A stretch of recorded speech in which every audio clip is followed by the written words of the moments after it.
Hey friends, we are back and we're gonna finish the book Midnight on the Moon with Jack and Annie.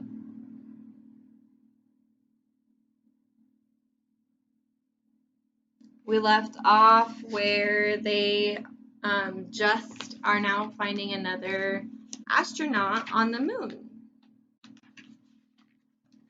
Chapter 6, High Jump. Who is that? Said Jack. I don't know, said Annie, but we'll soon find out. She started waving. No, said Jack. He grabbed her arm. Let's go back to the base before he gets here. Why? Said Annie. We don't know who he is, said Jack. We don't know if he's friendly or mean or what. But we can't go back, said Annie. We haven't found the fourth M thing yet. We won't be able to go home. It doesn't matter. We can lock the door at the moon base until he goes away, said Jack. Then we can get new air tanks. Jack hurried to the moon buggy. Come on! He jumped into the driver's seat. Annie gave a little wave to the dot in the sky. Then she climbed into the moon buggy. The buggy took off. Careful, said Annie. They bumped over the rocks as Jack turned the buggy around. Then they zoomed toward the pass. Jack steered around craters and rocks. More than once, the buggy nearly tipped over. Whoa, slow down, said Annie. They were almost at the mountain pass. Suddenly, a cloud of dust flew up in front of them. The ground trembled. Watch it, cried Annie. Jack couldn't see a thing. He stepped on the brake. The buggy jerked to a stop. The dust settled. A giant rock had fallen into the narrow pass. It was stuck between two walls of rock. They were trapped. Jack quickly found a picture of a giant rock in the moon book. He read aloud. Rocks of all sizes crash into the moon from outer space. These rocks are called meteorites. We're lucky that meteorite didn't land on us, said Jack. Yeah, I guess it's too big to be the M thing, said Annie. She had climbed out of the moon buggy and was standing by the meteorite. It was more than twice as tall as she was. Jack looked at the black sky. The flying thing was nowhere in sight. Yet. We'll have to jump over it, Annie said. Jump? I don't think so, said Jack. It's too high. I'm going to try anyway, said Jack. Wait, let's think first, said Jack. But Annie was already backing up. 1, 2, 3, go! She shouted and took giant leaping steps toward the meteorite. When Annie got close to the rock, she pushed off the ground. Then she flew through space and disappeared behind the meteorite. Annie! Jack called. There was no answer. Oh, brother, Jack said. He backed up and took off toward the rock. He jumped as high as he could. Then he was flying through space. Jack hit the ground and fell face down into the dust. Jack tried to stand, but his suit was too bulky. He tried to roll over, but his suit made even that impossible. Oh no, he groaned. Not again. Are you here? Asked Annie. Did you make it? Yes. Jack was relieved to hear her voice, but he couldn't turn his head to see her. He could only hear her over the radio. Can you help me up? He asked. Nope, said Annie. Why not? I fell down too, she said. Oh no, how are they going to get up if both of them are on the ground?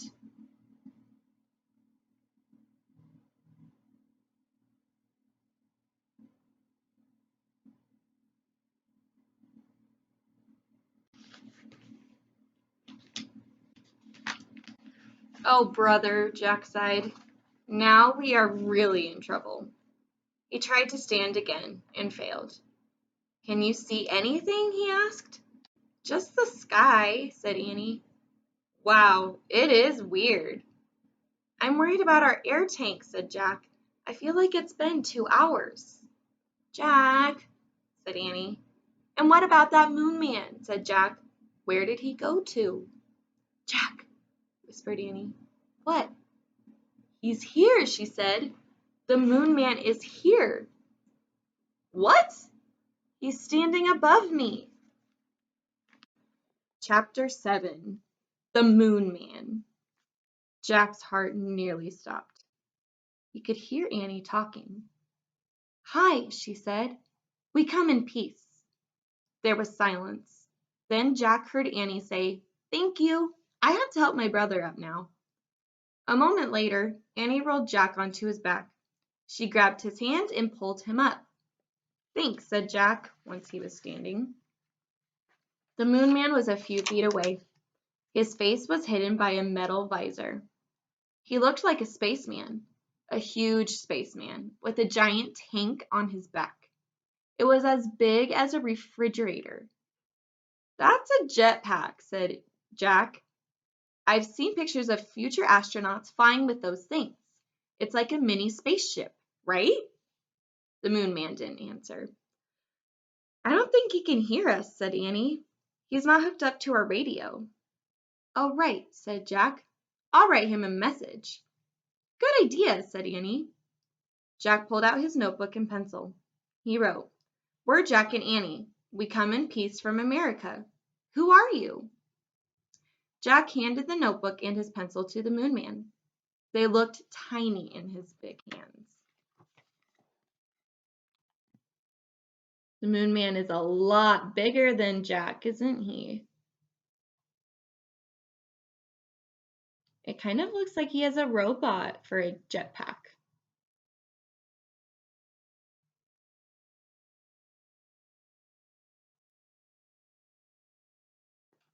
I wonder what the astronaut's going to write back.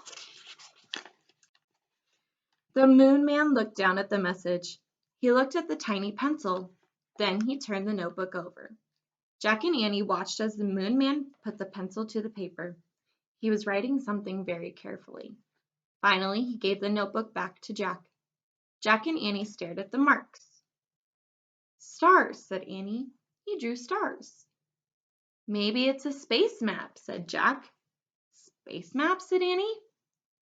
Hey, Jack, map starts with M. Oh, wow, said Jack. This must be the fourth M thing. Let's ask him what this map means, said Annie. She turned around. We'll never know now, she said. Why? Jack looked up from the map. That's why. Annie pointed. The moon man was flying over the mountains. Thanks, Annie cried. Chapter 8. One Star to Another. Who was that guy? Said Jack. What does his map mean? I don't know, said Annie, but let's see if it works. Jack took a deep breath. Yeah, we better hurry back. I think I'm running out of air. Feels harder to breathe.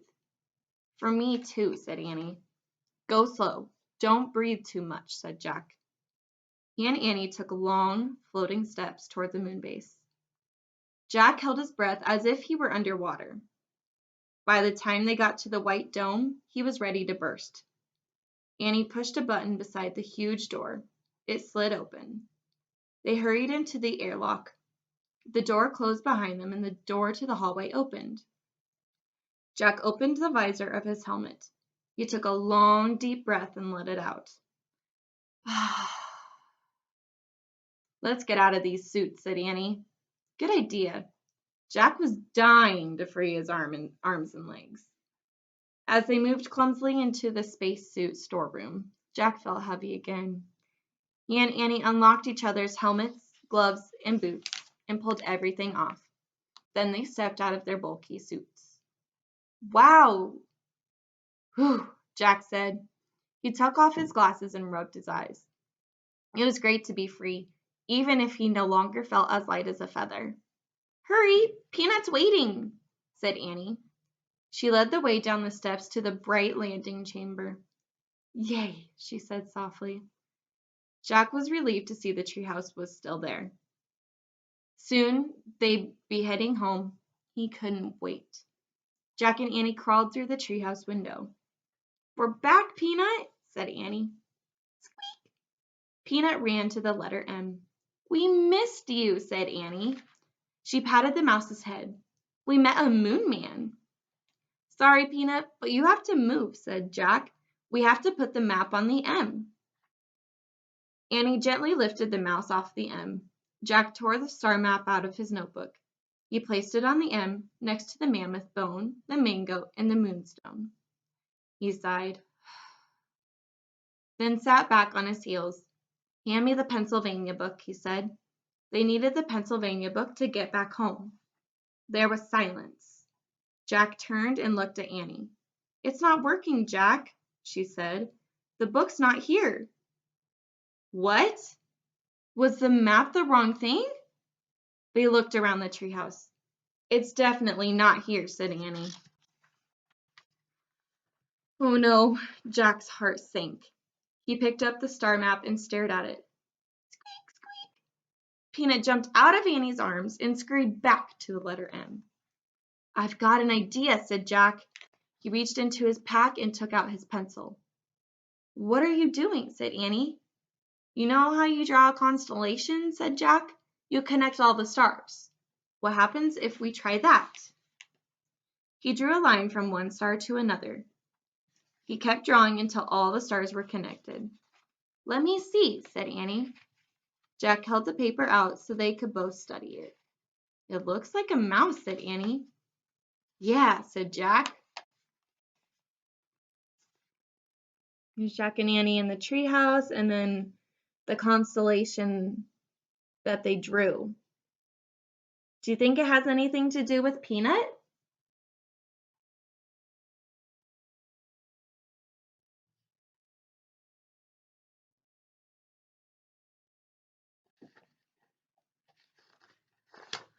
"Is there such a thing as a mouse constellation?" said Annie. "I don't think so," said Jack. Annie and Jack looked at Peanut. She was standing on the M. "Oh, wow, Jack," Annie whispered. "I think I know what the fourth thing is." Jack grinned. "Me too," he said. "It's a mouse," they said together. Squeak, squeak.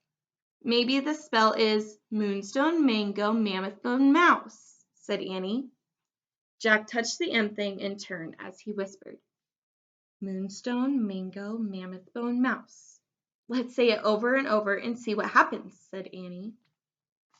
Together they chanted, "Moonstone, mango, mammoth bone, mouse. Moonstone, mango, mammoth bone, mouse." Suddenly, a bright light filled the treehouse. The light got brighter and brighter and brighter. The brightness was blinding and whirling. The air spun with brightness, and then everything was clear.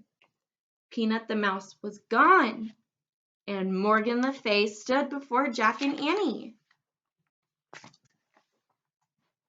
So, do you think that Peanut was actually Morgan Le Fay the whole time? That was crazy. Chapter 9, Morgan. "Thank you," Morgan said softly. "You have freed me from the magician's spell." Jack just stared at her. "You were Peanut?" Annie said. Morgan nodded and smiled. "Really? You were with us all the time?" said Jack. "On all of our missions?" Morgan nodded again. "Why did we have to go on this mission to find a mouse?" said Jack, "if you were always with us?" "To break the spell, you had to be on the moon," said Morgan. "You could have broken it the minute we arrived." "Oh, that's what you were trying to say," said Annie. "We didn't have to leave the moon base at all." Morgan nodded, smiling. "But the moon man came along to help us," said Annie. "He drew a constellation of a mouse. Is he a friend of yours?" Morgan shrugged. "Let's just say we had a little talk. He stopped by the moon base while you were out." "The same way you had a talk with the ninja master, right?" said Jack. "And the monkey and the sorcerer?" Morgan nodded. "I always squeaked to the ones who helped you." "But how did they understand you, a mouse?" said Jack. Morgan smiled again. "Certain wise ones understand the language of little creatures," she said. I bet it was you who turned the pages of the book, said Annie, to show us where to go next. Morgan nodded. But who turned you into a mouse, said Annie. Morgan frowned. A certain person who likes to play tricks on me, she said. His name is Merlin. Merlin, said Jack, the greatest magician who ever lived? Morgan sniffled. He's not that great, she said. Merlin sounds kind of mean. Would you play with Merlin if he were mean and turned you into things you didn't want to be turned into? I wouldn't play with him.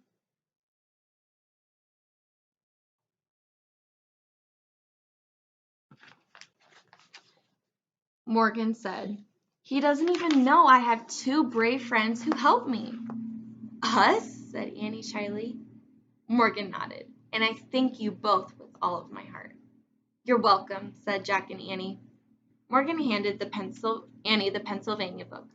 Are you ready to go home now? She asked. Yes, said Jack and Annie. Annie pointed to a picture of the Frog Creek woods.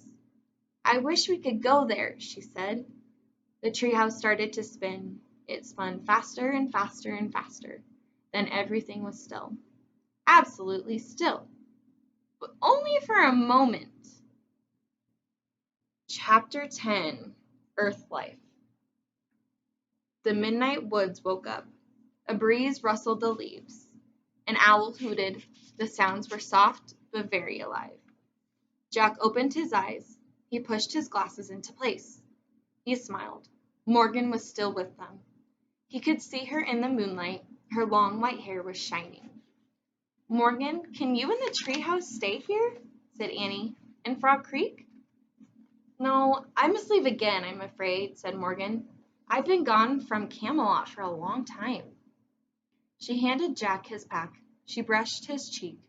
Her left hand felt soft and cool. A bit of moon dust still on you, she said. Thank you, Jack, for your great love of knowledge. You're welcome, said Jack. Morgan tugged on one of Annie's braids. And thank you, Annie, for your belief in the impossible. You're welcome, said Annie. Go home now, said Morgan. Jack smiled. Home was Earth, that bright, colorful world where everything was alive and always changing. Bye, Morgan, said Annie. She started out of the treehouse. Jack looked back at Morgan. Will you come back soon? He said. Anything can happen, said Morgan. The universe is filled with wonders, isn't it, Jack? He smiled and nodded. Go now, Morgan said softly. Jack followed Annie down the rope ladder. He stepped onto the ground. The wind started to blow. The tree started to shake. A loud roar filled Jack's ears. He squeezed his eyes shut and covered his ears. Then everything was silent and still. Jack opened his eyes. The ladder was gone. He looked through the leaves and branches of the giant oak tree. Where the treehouse had been was only moonlight now. Bye, Morgan, he whispered sadly. Bye, Peanut, said Annie. Jack and Annie stared at the top of the tree for a long moment. Ready, said Annie. Jack nodded. They started for home. The midnight air felt cool and moist. It was filled with the soft sounds of earth life. Jack and Annie left on the Frog Creek woods. They started down their street. Annie glanced up at the sky. The moon looks really far away, doesn't it? It did, thought Jack. It was. I wonder how the moon man can be up there all alone, said Annie. What do you mean? Said Jack. I mean, who helps him put on his spacesuit, said Annie. Who helps him get up when he falls down? And who is he? Added Jack. Who do you think he was? Said Annie. He must be a scientist or an astronaut from Earth, said Jack. No, I think he's an alien, said Annie, from another galaxy. Jack scoffed. What makes you say that? I just feel it, said Annie. Wrong, said Jack. There's no proof that aliens exist. Maybe not now, said Annie, but don't forget, we were in the future. Oh, brother, said Jack. They crossed their yard and climbed into back steps. Annie tiptoed inside the house. Jack followed her. Before he shut the door, he glanced up at the moon. Was Annie right? He wondered. Could the Moon Man have come from another galaxy? Morgan's words came back to him. The universe is filled with wonders, isn't it, Jack? Good night, Moon Man, Jack whispered. Then he closed the door. The end. That was such a great book, friends. I know there weren't a lot of pictures, and that's kind of sad, but we don't really have a lot of pictures of space.